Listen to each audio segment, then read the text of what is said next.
And then obviously didn't execute fourth and whatever it was there. And then it really came down to those few plays in a game like this. But, man, it's a lot of hurt in that locker room, and it stinks. Our kids gave themselves a chance to win the Iron Bowl tonight, and that's going to stick with us for a while. Welcome to the In Our Humble Opinion podcast, the show where no topic is off limits. Sit back, relax, and enjoy a wide variety of interesting topics: sports, gaming, the paranormal, and everything in between. All opinions given are respectfully and humbly our own. Now here's your hosts, Jacob Cook and Brantley Weatherford. Hello, and a roll tide to everybody out there listening. And if you're a heartbroken Auburn fan, I'm sorry. It just happens like that sometimes. 4th and 31, you have the prayer of Jordan-Hare. Well, here's the nightmare of Jordan-Hare if you're an Auburn fan. But that being said, Jacob, we're back. Thanksgiving has passed us. Christmas lights are going up. Christmas trees are going up. Mariah Carey has been blasting for the past month, unfortunately. But we're back. So, Jacob, I forgot to introduce myself. I am obviously Brantley Weatherford. And as always, joined by the great Jake. Jake, how are you? I am doing well. I am very disappointed in the outcome, obviously. But it was a great game. I can't deny it, but we'll unpack our thoughts more as the episode progresses. But I am doing well. I can't complain. It's great to be back. I hope everybody had a wonderful Thanksgiving. I know Brantley and I were talking about it off air. It seems like both of us did. So I really hope you got to spend time with friends and family. And Brant, I guess it's time. If you want to jump into it, we can unpack what a game that was. Yeah, a game, to say the least. When the game first started, after the first series of Auburn, my fiance asked me, she said, "Do you think it's going to be a close game?" I said, "I'll have to see how the first drive for Alabama is." They scored, and then the next drive they scored, and it was called back for a holding, I believe. And I knew at that point that this was going to be a game. This was going to be something. And as everybody knows out there, I pull for the team that has the most to gain in the game, and that means I was pulling for Bama in this game. And let me just say this though, Jacob. It was a big recruiting weekend for Auburn. I read somewhere that there was a ton of 4 and 5 star recruits going to the game this weekend for Auburn, and I thought, if Auburn wins, this will be a big benefit for Auburn in the future. However, I would like to see Georgia dethroned and Alabama be back on top as the champion. Because it's one thing to beat them next week. They could still say, well, we're still the dynasty everybody's chasing, not Alabama. So, I'm pulling for Bama. And it was a heart-wrenching game. It was a scary game if you're a Bama person, and it's a scary game if you're an Auburn person. But I thought it was a good game.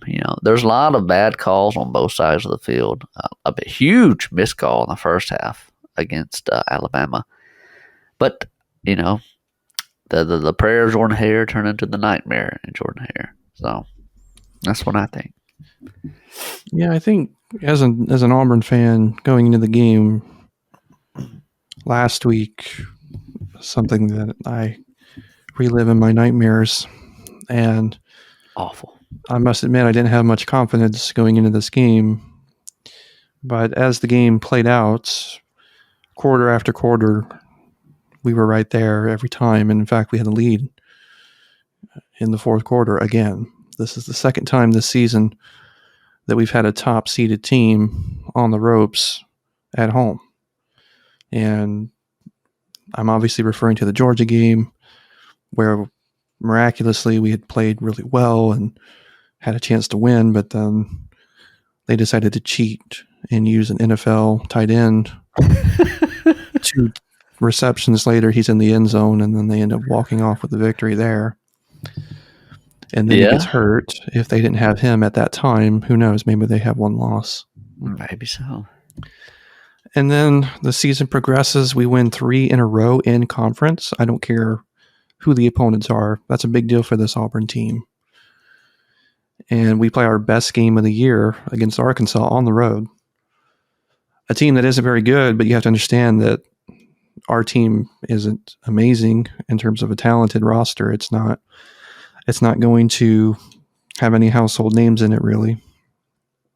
And the whole community here was feeling relatively good about our season. We had won 6 games, and things were looking up.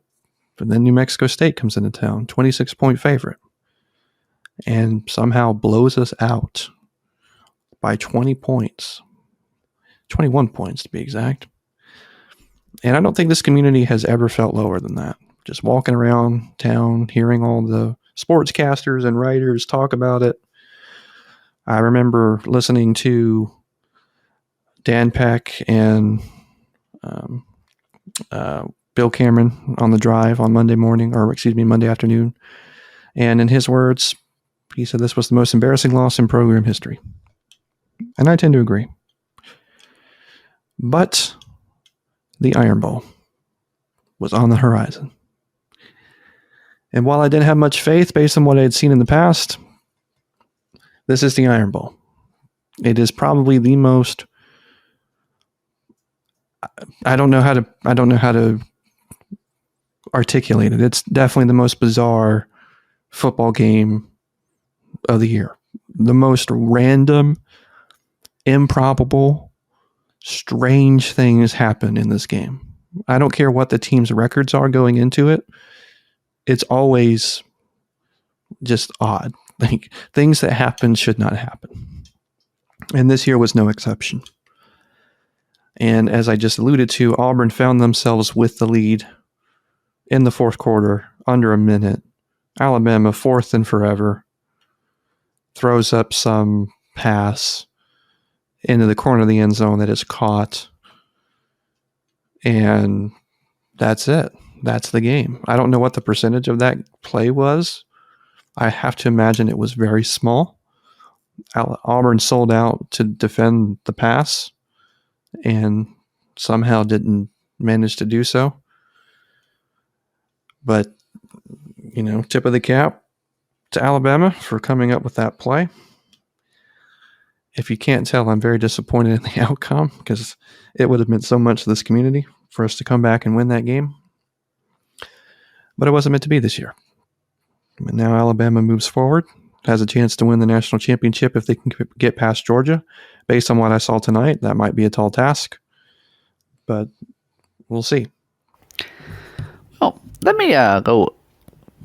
I'll elaborate on Auburn more in a second. Let me talk about that pass by Jalen Milroe. That was a phenomenal pass by him.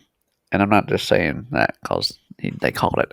But in that situation, a lot of quarterbacks, and we see it all the time, Jacob, Hail Mary, because that's essentially what it is, a Hail Mary. 4th and 31. A lot of them go straight in the middle where everybody's gathered around. But he made the play. He waited. He's not always making the right choice, kind of like Peyton Thorne, but I'll cover that in a second. He went to the back of the end zone, to the corner, where there was one defender and one receiver, to where only his guy could get it. And to all the Jalen Milroe haters out there, that was a phenomenal play and decision by him. You got to tip your cap to that. That being said, I was pulling for Bama in this game because they had the most to gain from it. But, Jacob, I feel your pain as a season for Auburn, as a season. The season reminds me a lot of 2007 Alabama, actually. Nick Saban's first year, we start off like 5-0. Auburn, I believe, started off, 3-0, something like that. Yeah. We put a lot of teams on the rope. We put LSU, won the championship that year, on the rope. We clobbered a ranked Tennessee team. I don't think Auburn clobbered any ranked teams, but they beat a lot of teams 3 in a row, just handled them. And Louisiana Monroe comes to Alabama and upsets them, beats them at home. And then Alabama loses the Iron Bowl. They finish the season 7-6 from their bowl. This game reminds me, or this team this year reminds me a lot of that. So that's my hopefulness. I'm thinking, well, maybe it'll be just like that. This is just the first season for Hugh Freeze. Has some ups, has some downs, has some disappointments, and embarrassing loss. I mean, a lot of people point to that Louisiana Monroe game and say that's one of the worst losses for Alabama's history. Same thing with New Mexico State, you know. It's been a season of disappointments. I think we can look back at the Georgia game, most specifically, as the biggest disappointment. Well, aside from the Iron Bowl, if you're pulling for Auburn. That's a game that we should have won. Everything was going for us. We could not stop one player. One player. I believe at one point it was like 3rd and 20. He was wide open. Brock Bowers. Could not stop him. And then our receivers dropped a bunch of passes that would have helped us out. So as an Auburn, I am an Auburn fan. We know this. As an Auburn fan, yeah, the season is disappointing, but it's also a little hopeful. We saw glimpses of what Hugh Freeze can do. I don't think we have anybody on offense that's just blow you out of the water. Great. Defensively, we look pretty good all year, which is a positive, except against LSU, but most people against LSU look terrible. So why is disappointing season? I still think there's a lot to look forward to. We are bowl eligible. A few weeks ago, we didn't think we'd be making it to a bowl. So, yeah, I mean, I think I would also like to add that whenever I first moved to Auburn, which was almost 10 years ago now, I was a big Alabama fan. I'd grown up in an Alabama household. My dad and I rooted for the team together, and I had other family members who had graduated from the University of Alabama who were obviously big fans of the program.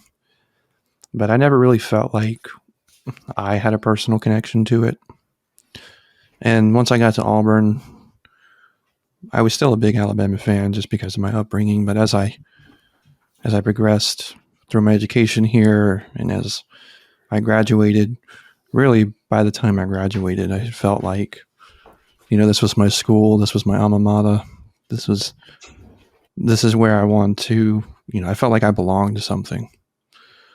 And I knew that I had made like a full transition, if you will, to Auburn fandom whenever Auburn had lost in the NCAA basketball tournament to Virginia. That was just, I haven't felt disappointment like that in such a long time. And, whenever Auburn has had a chance to win these big games and they just haven't been able to do it, it's been crushing. I mean, it really has. And tonight was another example of that, where I guess it's just different when you live here and you just, you see the locals and you interact with so many different passionate fans, and you really want it for them too, because you know what it would mean for them. And then you just come up a little bit short in 2 games that you really feel like you could have won this year. And it just sometimes it just sucks, but it's okay, because next year I think we'll be better. Indeed. To Tuscaloosa, which we haven't won there in a very long time. I think the record there is 6-0, if I'm not mistaken, in the past several years. So I don't know if we'll be ready for that, but hopefully we'll put up a good fight. Maybe we can win next year there and move forward. And I also would like to add very quickly, Brant, that this is a program that hasn't had a lot of success over the past 10 years or so. Alabama fans they know nothing but success. That's all they know. And whenever Auburn has a chance to win a game like this, I'm not going to say it means more to us, because I understand the implications of the playoff and whatnot, but like, this would have meant so much to this program. This would have revitalized everything. And unfortunately, it's just another crushing defeat And it was just right there. It was just right there. If we don't drop that punt, maybe we can chew off some clock, and maybe we have a better opportunity to win. Maybe we kick a field goal and go up 2 scores, who knows, or at least 7, so it's not as detrimental. Maybe we go into overtime after that point. But as it played out, you can't really do the what ifs in football. But as it played out, Alabama made the play at that time, and I'm not going to discredit what you said about Jalen Milroe's throw. It was an impeccable throw and a great catch. I wish the coverage was a bit better because it seemed like we had no safety that was in no man's land in the end zone there. But, you got to tip your cap to them. They made the play at the time, and maybe, just maybe, they can go on and beat Georgia. I really hope they do because I'm tired of hearing about Georgia's success. I really wish Auburn beat Georgia. I did. That one hurt more to me than any game this year. Yeah, I mean, that one was definitely painful, but yeah, this one I think is worse. This one feels worse to me personally, but it is what it is, and I'm happy for all the Alabama fans. I know a lot of my family is celebrating right now, and it's great, but selfishly, I think, you guys celebrate victories every single year. You guys celebrate playoff appearances every single year. Auburn doesn't.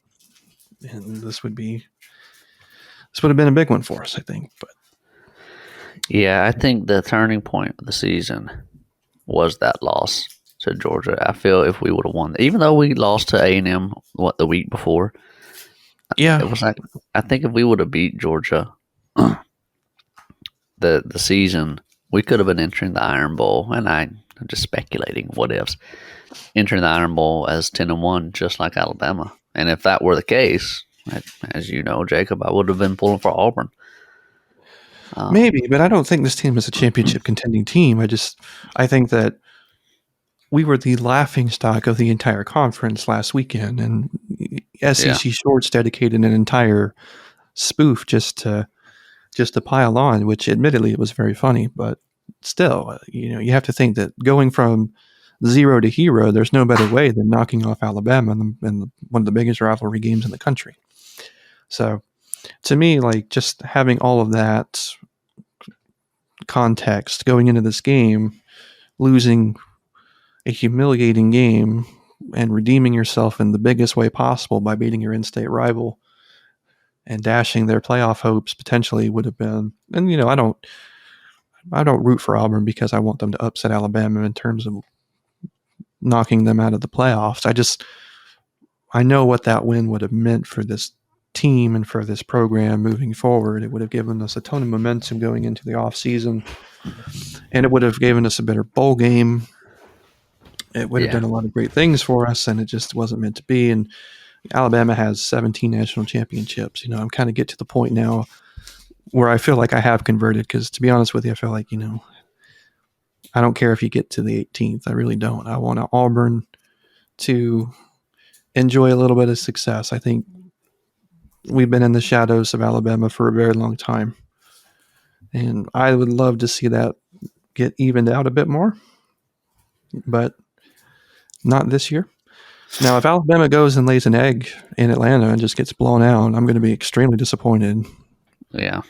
But we'll see. We'll see. There were a lot of other great games today, too. I know that the Michigan game seemed to be pretty decisive. I was disappointed in that result, too. This is the first year in 2 years I've pulled for Ohio State against Michigan. Because ever since Michigan's Harbaugh got suspended and all their team was posting on Twitter, bet. I was thinking, all right, someone's got to put them in another place. But, I would like to say this, though, Brent, in reference to that game. I look to Michigan in some respects, not because it's Michigan, but because I feel like they're in a similar place. Let me phrase this a bit better. Michigan had been dominated by their rival, Ohio State, for a long time. Indeed. And now they've enjoyed 3 wins in 3 years. And I look to that and I think, maybe it's possible that Auburn can get to a place where each team is defending their own turf. And it's like wherever the game is played, that team has a really good advantage to win. Not that isn't the case now, but the team's roster would be more competitive, And maybe Auburn can get some big wins in the near future. I'm hoping that the transfer portal gives us some key pieces to help that happen. But it's nice to see a fan base who's been, defeated by their rival as much as Michigan has, enjoy some success themselves. I think that's good for the rivalry. My only argument against that, though, is Jacob, is Michigan holds the all-time series record over Ohio State. And it's a Is pretty it big lead. significant? It's at least 10 plus wins. Oh, okay. Well, So, but I see what you're saying. I agree. I want Auburn. You know I love Auburn. Despite this game tonight, Auburn basketball, I pull for them against everybody. I don't care who you are. That loss against Virginia in such a heartbreaking way, we got screwed. That sucked. I hated that. When we beat Alabama 2 years ago to become number one for the first time in school history, I was posting on Facebook like, "Take that, Bama!" I was so happy, and I do think there's some good that will come out of this game though for Auburn. Yes, winning would have been better, but if it's true that this was a huge recruiting weekend, recruits saw the atmosphere. I mean, I think you and I can agree that Auburn Stadium is one of the best in the nation in terms of atmosphere. Oh, yeah, when it's a when party. it's going, and especially like in a night game when you have the flyover and everybody's rocking, it's awesome. I mean, 2 years ago, I went to the Iron Bowl. I was pulling for Bama, but I kept telling my fiance, "It's like, I want so badly right now to pull for Auburn, but I know Bama will benefit more if they win." And I think the recruits, if they were there, they saw something. They saw, okay, the atmosphere is great. The team is on the verge. And you know what every young person is thinking? They're going to be that piece to push them over the top. Like, if I join Auburn, then we'll beat Bama. If I would have been playing, then we would have won. So I think that's a good bonus. Well, I agree with you. I think that would be my selling point to the recruits. Like you could be the difference. You could have made that difference. Maybe you make that play that the other player on the team at the moment couldn't make. Would we say that this year turned out exactly as we were expecting? Or worse? I would personally say it's a little bit worse than what I was expecting. I thought at least 7 wins. And we still may get it in the ball game. No, I think that Auburn is right where I thought they would be. I didn't foresee them losing to New Mexico State, but then again, I really don't think anyone did. I think that every loss they had is reasonable. I didn't see them being competitive against Georgia or Alabama, and they turned out to be not only competitive, but in positions to win both games and somehow lost. Yeah. I think that was gut crushing, and it's really because we didn't have any expectation. Auburn had no expectation going into this game, and for 4 quarters, Auburn looked and this is obviously up for debate. The teams looked evenly matched, but on offense, Auburn was moving the ball better than they had all year against a really good defense. Yeah, running the football. I mean, they looked great. Peyton Thorne was playing out of his mind. They were making good decisions. I mean, they looked like they belonged on the field. And I think for a lot of fans, that was, great to see. And I still think Peyton Thorne in particular has been somebody who has been criticized a lot. I've had my fair criticisms of him at times, but this is the team we have. So I just try to rally around that, even though last weekend it was obviously not anywhere close to good enough. And they fell asleep at the wheel and let a team come in and kick their butt at home. There's no other way to phrase it. And, just to come back and win this game, as I've said before on this, on the podcast, I don't mean to repeat myself, but it just would have meant a lot to the program, I think. And that's why I feel so disappointed. And maybe if we win our bowl game, I don't know who we're playing, obviously, but if we win that bowl game, that's going to be huge. Yeah. I can't wait to see who we get picked against. If it's some Big 12 team, like a Texas Tech or a Kansas, that's going to be awesome. I'm hoping we win that at least, and I really hope Alabama moves forward and wins, because that's the reason I keep telling myself, maybe it's okay. But at the same time, I may be dropping that rule, Brent, that I root for Alabama in these types of moments, because I didn't this year. Okay. And That's fair. And honestly, it's like I don't really care if they win another national championship. I want Auburn to win a national championship. I'm tired of celebrating the success of a school I never attended or really have any. I want everybody to keep this in mind. When we were in Auburn, Jacob and I would watch the national championship of Alabama every year, and we would go to midnight release or midnight celebrations at Dick's Sporting Goods when Alabama would win. So We it's just a did. big statement from Jacob right now. We did. I don't regret that at all. I still won't. I won't scoff if they win the national championship. I'll celebrate with my family on that one because I know they'll be extremely happy with that. But I probably won't buy any more apparel, and I probably won't buy any more hats and whatnot. No, I don't disagree there. I'm just going to be honest with all my Alabama fans out there. I hate Alabama apparel. I don't like the hats. I don't like the shirts. I like their uniforms fine. But if I had to pick between an Auburn hat and a Bama hat, I'm going the Auburn hat every time. Yeah, I just think fiance that looks at me strangely. I just think that for me personally, I do enjoy Alabama in terms of their sports programs, and I do like seeing them be successful. But as I've said on the show today, I don't feel the same way that I felt about it when Alabama used to lose. I was very disappointed, but now, like when Alabama lost in the NCAA tournament this past Basketball? year, I did not care. yeah, but I'm just I couldn't care less about that. I felt bad for my coworker who was a huge Alabama fan and an Alabama alum, but When Auburn lost, I was like, "Are you kidding me?" I was devastated. But yeah, you know, I just feel connected to this program and this school, and I don't want to, I don't want to root against them in any circumstance. And I want Fair them to be enough. successful. And I want to see Auburn win a national championship in any sport. Yeah. I don't care what sport it is.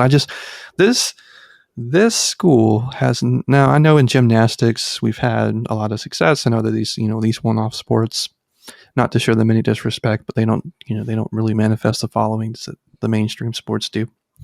Yeah. But I want our basketball team, our baseball team, our football team to have a lot of success on the field. And really, since I've been here over 10 years ago, that hasn't been the case. I know Auburn had some big wins against Georgia and Alabama when Jarrett Stidham was here, but I was still sort of as you alluded to, I was still sort of a fair weather fan. I didn't really care that much. I was more of an Alabama fan just because of my upbringing. But as I have moved forward, it's been more of a transition to a full Auburn fan, I think. That game in 2017 when they beat Alabama at home, it was upsetting for me. But I thought, okay, well now Auburn, at least Auburn has a chance now to beat Georgia and go to the playoff. And then we got pummeled by Georgia. And I was so upset. I was like, are you kidding me? Are you kidding me? But now, Alabama won the championship that year, but still, I wanted Auburn to finish off what they started. They were so close. But you know what making a full-blown transition into Auburn fandom has made me appreciate? What's that, Jacob? It's made me appreciate the perspective that I had or that I have gained.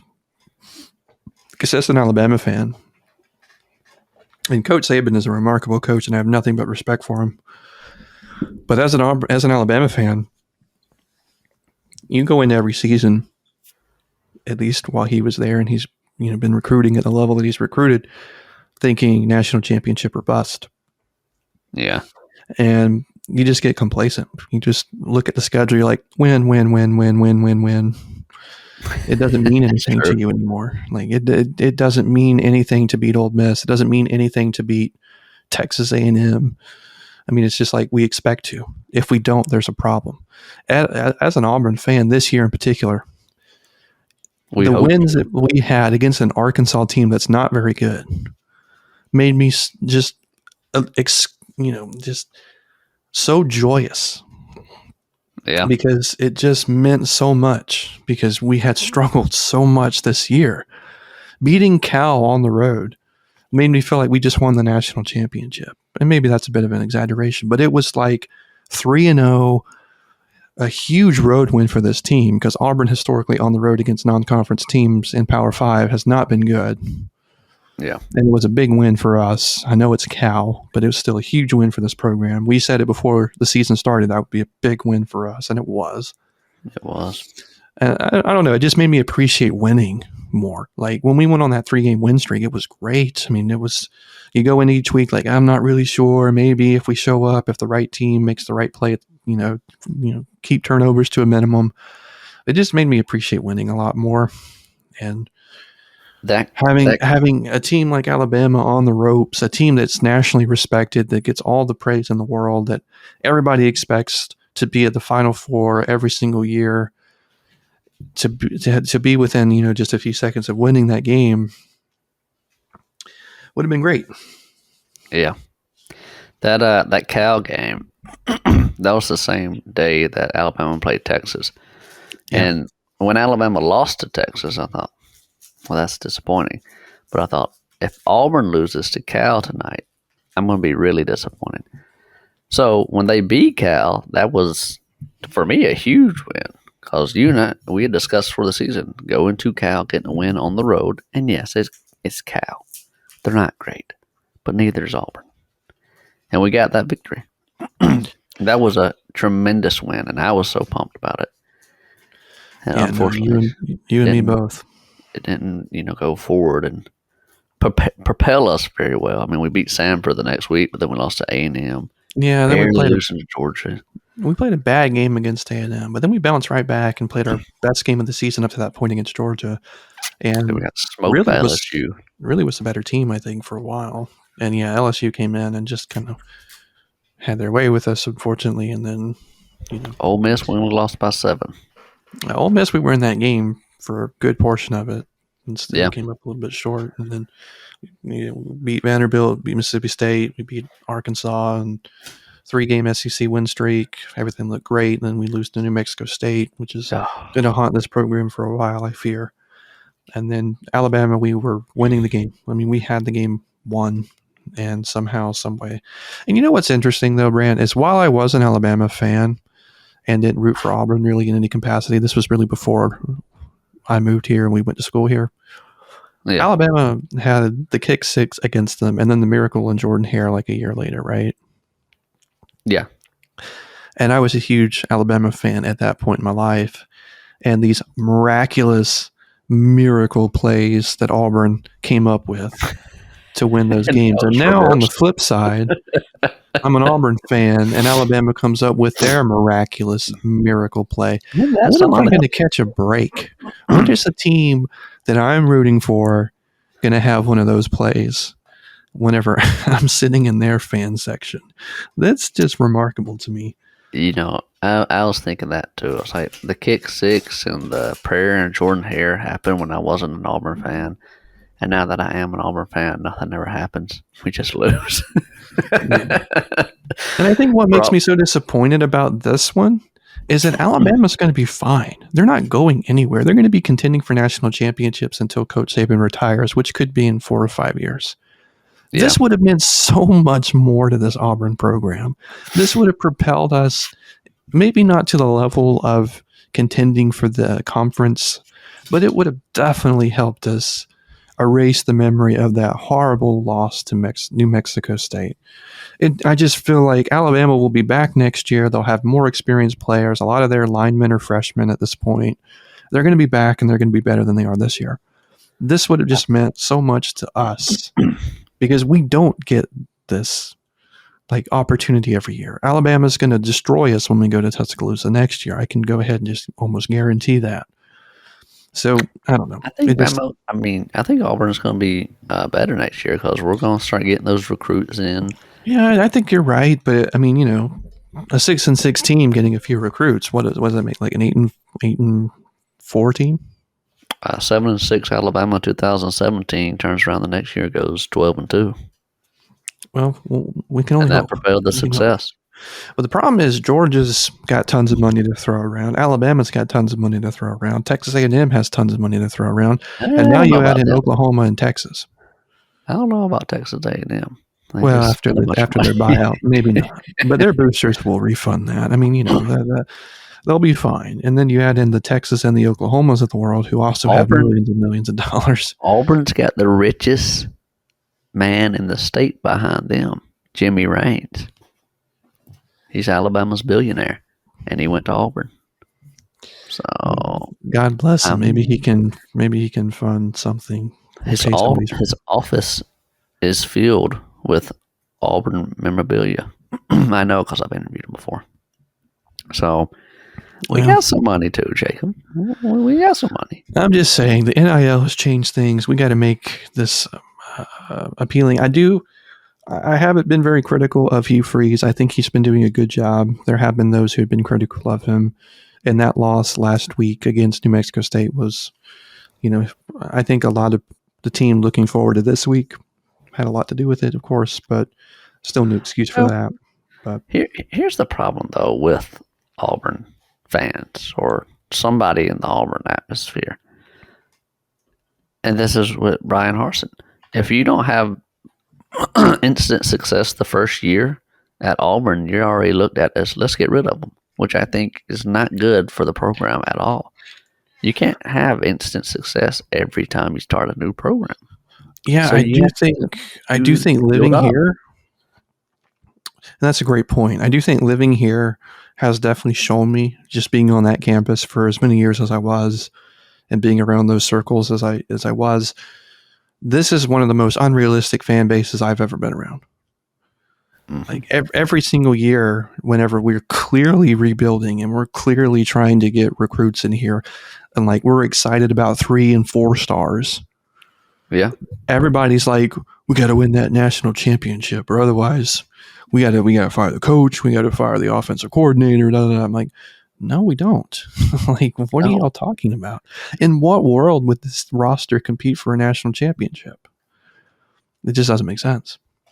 I mean, my expectations for this year, I wanted a 9-win season, but we expected less, and we got what we expected.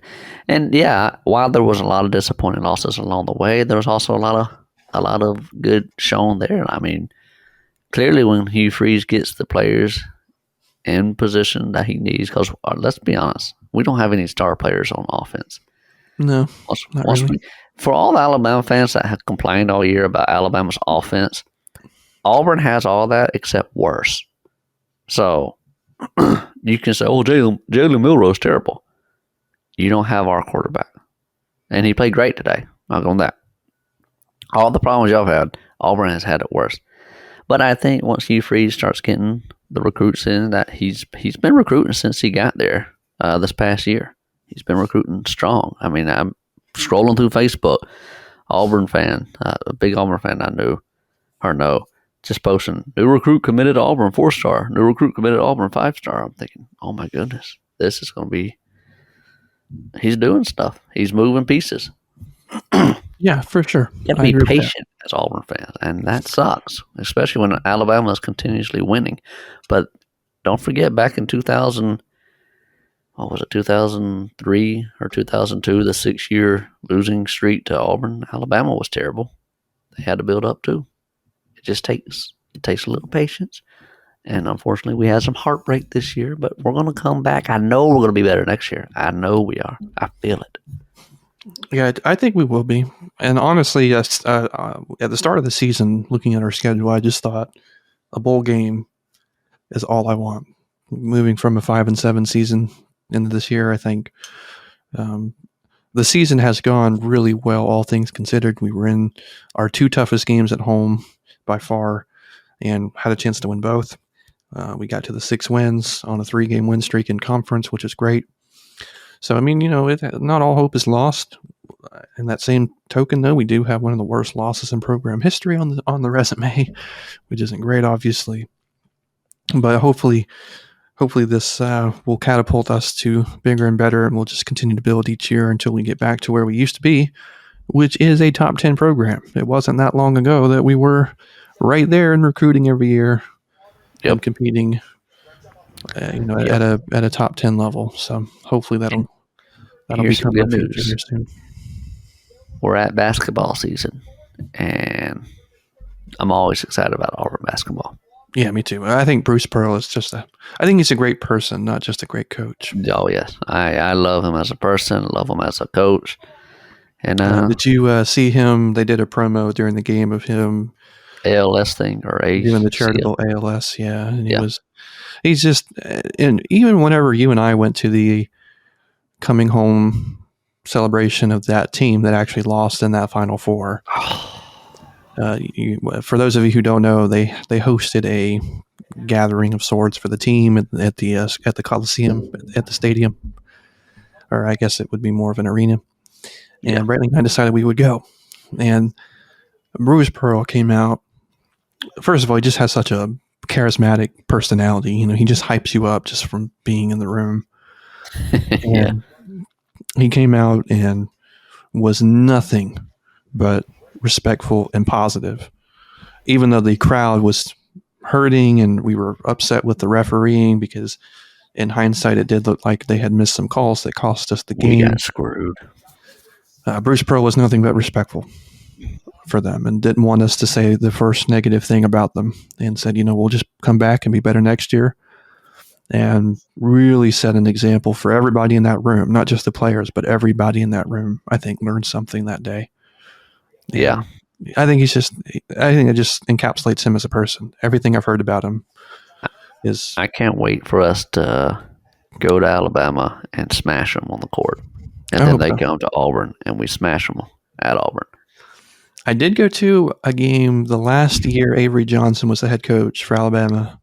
We went together, didn't we? Yeah, we did. And I guess it's the Iron Bowl of the NCAA. And Auburn won, and it was awesome. Yeah, it was incredible. I have never liked Alabama basketball, and I never will. So every time Auburn plays Alabama, I don't care if Alabama's undefeated. It was a moment I'll never forget. It was awesome. And real quick, Brent, before we transition to your topic for the episode, I would like to correct the record. We did witness a remarkable play whenever I was an Alabama fan, and I think you know exactly where I'm about to go with this, but to Devontae Smith. Yeah. Unbelievable throw and catch against cover 2, I believe.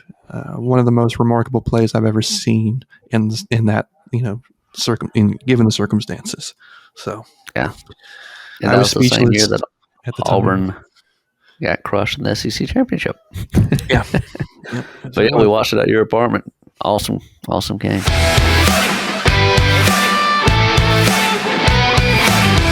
I want to transition to a gaming topic for our last about 20 minutes. Yeah, if that's all right with you. So this past week, I've been on Thanksgiving break for school, and I've been playing the Switch. My fiance has been playing the Switch, and the Switch has been out, 6-7 years, or something like that. I beat Mario RPG. Wonderful game. It's a short game for people who think about picking it up. It's not very long. It's about 11 hours, 11, 12 hours. I actually beat it quicker than the average completion time. Great game, though. Story is fun. It's, as I say, a charming game. And then I finished off Xenoblade Chronicles 3, which means I have completed the series now. And that is not a short game. It took me about 70 hours. But I finished it off this week. I was like, I'm at the end. I might as well beat it. And it made me start thinking of all the games on the Switch. And I know we've had an episode before, our top Switch games. But I can just name them. The Xenoblade Chronicles series. That's 3 games right there for me. Mario Odyssey. Super Mario 3D World, I believe, is on the Switch. I know it came out on the Wii U.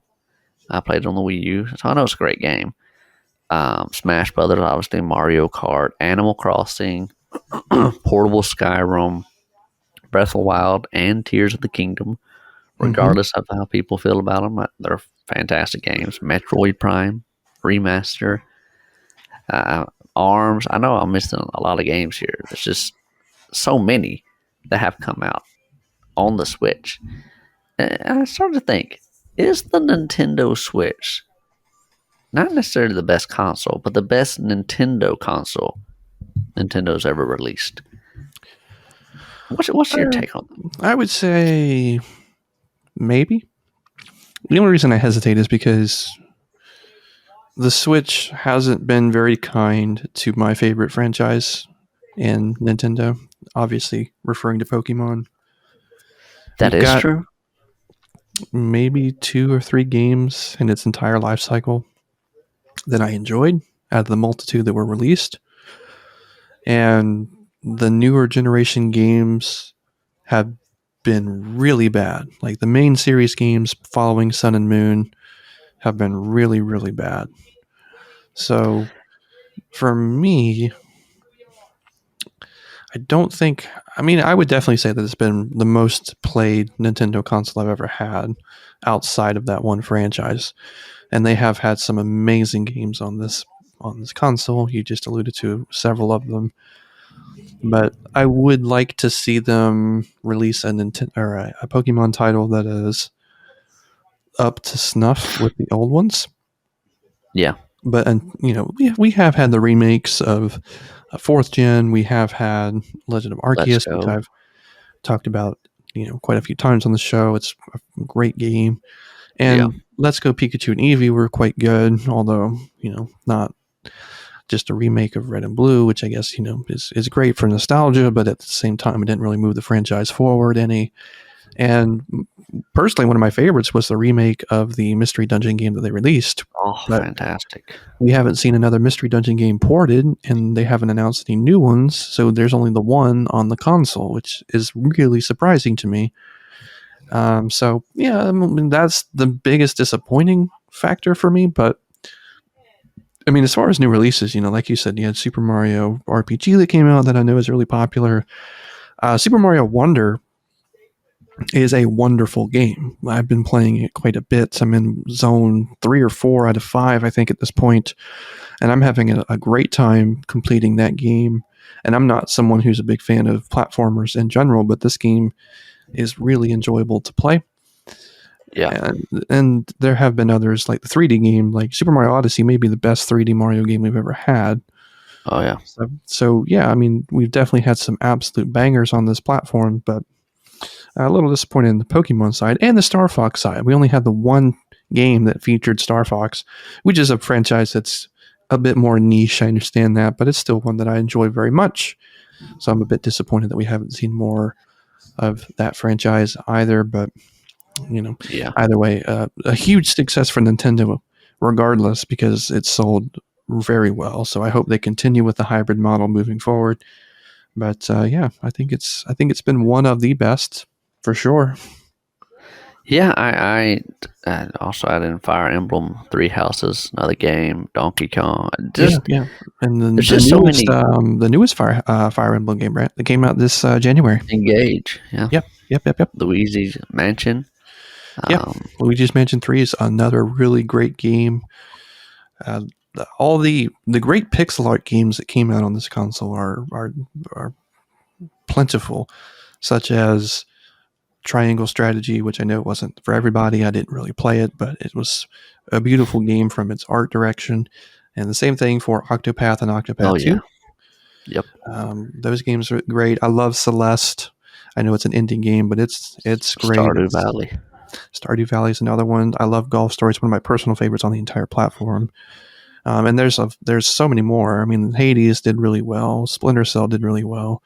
And then there's other games like Enter the Gungeon and a few others like that. So as far as indie titles and stuff like that, the Switch is absolutely the place to play them, in my opinion. Yeah. There's so many good ones that it's just, I think it would be almost impossible to make just a list of 10. But yeah, so that's been really cool to see those developers get the recognition that they deserve. Because a lot of times those indie games are like comprised of teams of 3 and 4 people. So yeah. I mean, the console, the one I compared to, and I've only played really a lot of GameCube and N64, and I would say Super Nintendo. I've played quite a bit of Super Nintendo, And a lot of old school gamers will say, "Oh, the Super Nintendo, the SNES was the best Nintendo console." And it's hard to argue against that. I mean, it had some great RPGs and some platformers, and understand that platformers were about the best way you could do Mario and stuff back then. And it has one of my favorite games on it ever, Earthbound. But I've also think that the Switch has come around, and just released some bangers. I mean, it's just seems like every year there's a new Switch game or two coming out that piques my interest. Doesn't mean I always get them, but I'm always like, oh wow, that looks like something I might be into, like Mario Wonder. I've looked into it. It looks great. There's just quite a bit, seems, every year, and I don't know.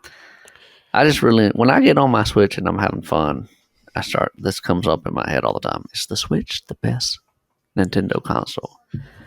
But there's also the 3DS that has a bunch of killers too. So no, I agree with you. And you know what's fascinating to me is that the conversation around the next gen Nintendo console has been very much the centerpiece of gaming for this holiday season, because the Switch is seemingly on the end of its life cycle, being almost 8 years old,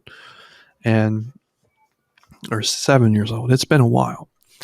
So everybody's looking at what could possibly be the next console, and a lot of people are saying it has to be 4K and it has to compete with the PS5 and the Xbox Ones of the world, or the Series X.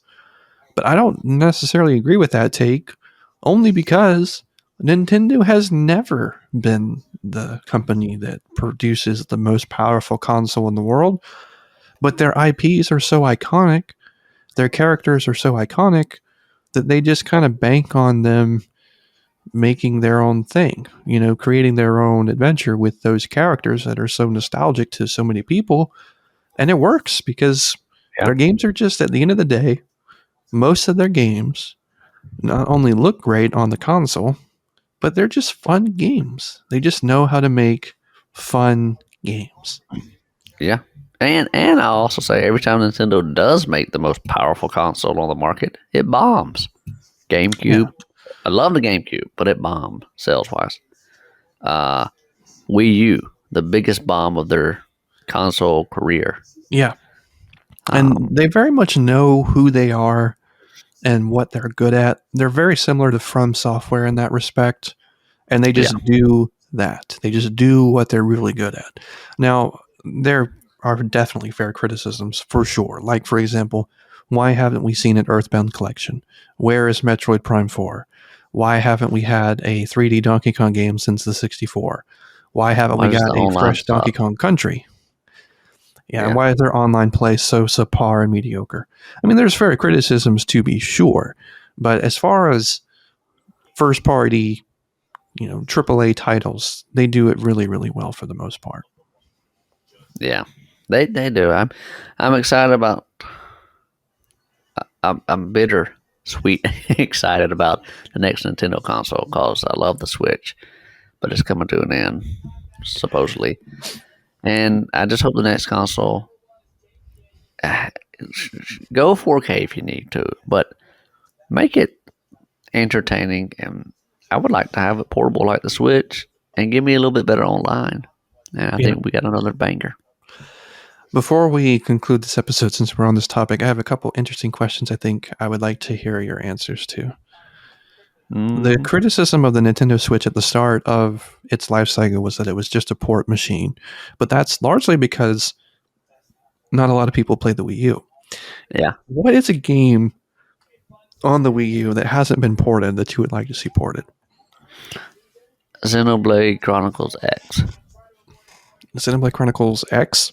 Mm-hmm. Okay, fair enough. It was a game I got the Wii U for, thinking it was coming out the year I got the Wii U, and it didn't come out till 3 years later, and I was already tired of waiting after a year, so I sold my Wii U. I would like to see that come to the Switch.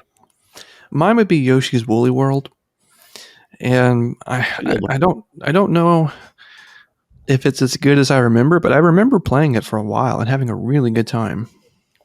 So you had a Wii U? Yeah, I had one. All right. I had one for a few months, and then I resold it to buy some Christmas presents for, my It's girlfriend at the time. understandable.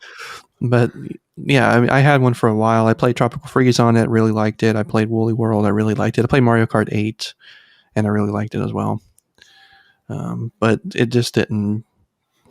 I don't know. I just felt like it was too expensive, and I really just bought it because my first paycheck at my first job was like, I'm going to get myself some kind of reward for this. That's what I did, Jacob. Yeah, so that's what I ended up doing. I did the same thing.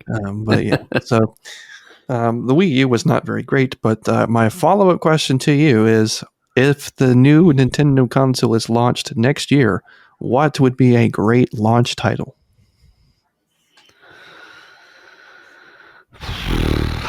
That's really separates them. I would say I don't think they're going to do a new Zelda that quick. I agree with you. Metroid 4, Prime 4. Yeah, I was about to But I say feel like Prime that's a niche 4. game. I still think Prime 4 would be massive, though. Or what about a new Mario or I just had it in my new Mario or open world Donkey Kong. That would be great. You know what? This would never happen, but you know what would be really great is if they did Prime 4 and then some F-Zero game that they had not announced yet, that's some high-speed racer, and then maybe like teasing the new 3D Mario game for that fall or something like that. Oh, they kind of did that with the Switch. They released with Tears or Breath of the Wild, and then tease Odyssey for the fall. It's about that time. Maybe Odyssey 2. Maybe they just go a totally different direction with the 3D Mario. Yeah, There's a lot of options. like that. There are a lot of options. And ARMS 2. Good. Oh, Jacob, I want ARMS to come back so bad. I love that game. I do too. And well, I mean, I wouldn't say that I love it as much as you did, but I didn't get into it in time. It had like a window in time where people were playing it quite a bit, and then it just sort of dropped off the face of the earth. So I'm hoping that if it does come to a sequel, they pump up the online play a bit more, and they give you a bit more co-op play online, so you and I can, jump into lobbies a bit more seamlessly and enjoy the online space, because it was fun in concept, a lot of fun. Oh my goodness, I love playing online so much. I had so much fun playing that online. And then the campaign mode was fine, but playing other people with such a wonky fighting style, your arms extend like slinkies. It was fun. It was fun. It just died. It died, which is a shame. Yeah, it's bizarre too. And also, another franchise very quickly that would benefit from better online play is Splatoon. Splatoon is an amazing game, and I love playing it, but I find myself getting bored with it because of the way the online is structured, in that you can only play like 2 and 3 maps in a given 4-hour period. I don't understand that. I don't get that at all. Do you have the third game? Yeah, I do, and it's great. I mean, it's really fun, but I might pick that up one day so we can play. Yeah, if you do, I still have my copy, and it's great. It's tons of fun. They had new weapons in this one, which are really interesting. The maps are great, but I just wish they were on a full map rotation. I don't understand why I have to play the same maps for 2 and 3 hours. That's why. Yeah, I mean, I guess, but it doesn't make sense to me. I wish they would do a little bit better, and I also wished there was a mosh pit of sorts, where it's in a collage of different game types within one playlist, so I don't always have to play Turf War. I can play other game types. That would be a lot of fun too. So I hope maybe in the future they look at doing something like that as well. Well, I might pick that up so we can play if you want to. Yeah. I mean, I'd totally be down to do it. Was it Splatoon 1 online together? Yeah, but you remember he kept putting us on the opposite team. Or we would lag out. Yeah, and I don't understand that. I do think they fixed that, though, because I have seen people playing together in the same lobby. So I do think they've addressed that. But anyway. What if they release the Switch with the new Animal Crossing? I feel like it's too soon, but... It could be too soon, but I have such a soft spot for Animal Crossing. After New Horizons, which is one of my favorite games on the platform. It is so good. I would be all over that. I knew you would like that. Because I remember you played the 3DS version. You're like, it's okay. And I Yeah. was like, well, that's because you came late to it. Yeah. I guarantee you when this new one comes out, you're going to love it. And I would I have also really like the decorating aspect of it. Just being able to like customize different spaces, even within like your own island, was such a cool thing for me. and it's relaxing. Oh, it's so relaxing. It was great. It was awesome. Check out see, that's just why the Nintendo Switch could be argued as the best Nintendo console ever released. Hello? I mean, you're not really having to convince me of it. If you ever do play New Horizons, if you ever find yourself getting into that game, let me know so you can come. I can show you my island. I have 20 hours in the game, Jacob. Yeah, I have like 550. I know how much you have. I saw you also playing a game the other day. Oh, what was that thing called? It's some game I haven't seen you play before. Switch indie games. I think it's an indie game. Was it Slay the Spire?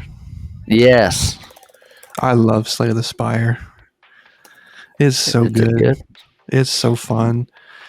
It was my game of choice. I was playing a lot of Wonder when I was at the Airbnb, but Yeah.